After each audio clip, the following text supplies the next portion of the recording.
माननीय मुख्याध्यापक सर आणि जे काही गुरुजन वर्ग आहे यांचं मी प्रथमतः मनापासून आभार मानतो का त्यांनी आज आपल्या शाळेत मित्रोपक्रम राबवतात आहे। त्यामुळे पुण्याचे त्यांचं मनापासून आभार आणि विशेष कौतुक मुलांचं का तुम्ही आज आम्हाला चांगलं सहकार्य करणार। कारण हे जे काही आपण आनापान न म्हणता मित्रोपक्रम म्हणूया। काय आला काय आजचा उपक्रम काय आहे? मित्रोपक्रम। तर हा मित्रोपक्रम आपण पूर्ण समजून घ्यायचा आहे, बरोबर? आणि तुम्ही मला सहकार्य करायचे। तुम्ही सहकार्य करणार सगळेजण? नक्की नक्की। Okay okay. तर आपण मी सांगेन जर श्वास मोठा आला मोठा गेला तर त्याला छोटा करण्याची गरज नाही।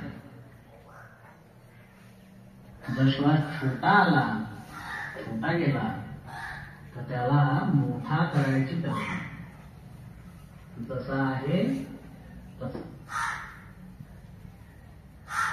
स्वाभाविक श्वास नैसर्गिक श्वास खूप विचलित होत होतं, इकडे तिकडे भटकत होतं, एका ठिकाणी राहतच नव्हतं।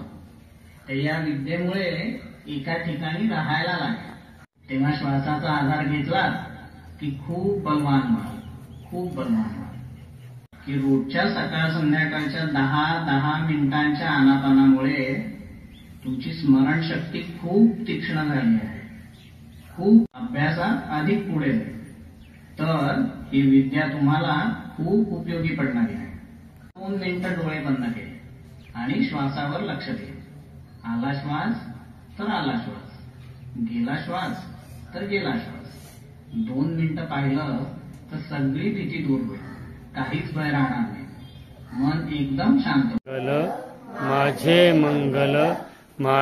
मंगल होय रे, मंगल तुझे मंगल होय रे। सर्वांचे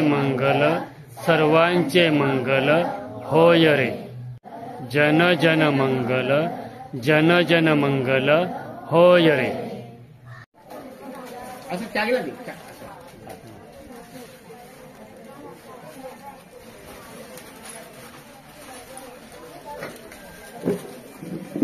सर। गूगल पे नंबर दिला त्यांनी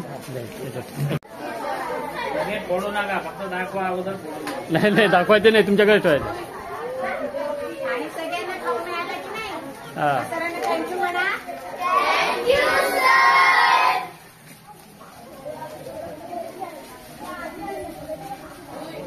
शाळेमध्ये मित्र उपक्रमांतर्गत सुहास अहिरे सरांनी आपल्याला छान आनापानाबद्दल माहिती सांगितली की नाही, ती करायची आहे।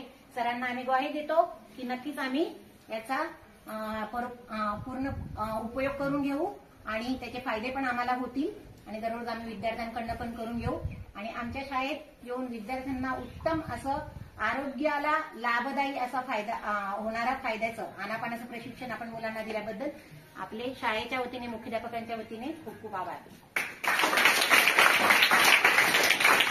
हा उपक्रम आपल्या शाळेत आपण आजपासून सुरू करूया। आपल्याला शाळेत घेता येईल, तुम्हाला घरी पण करता येईल। ती ध्यान धारणा जी आहे आपण हा उपक्रम राबवूया। निश्चितच त्याचा फायदा तुम्हाला विद्यार्थ्यांशी चांगला होईल, पुढील भविष्यात सुद्धा त्याचा फायदा होणार आहे। म्हणून सर तुम्ही आलात, आमच्या शाळेतर्फे पुन्हा एकदा तुमचे हार्दिक आभार मानतो। माझे 2 शब्द संपवतो।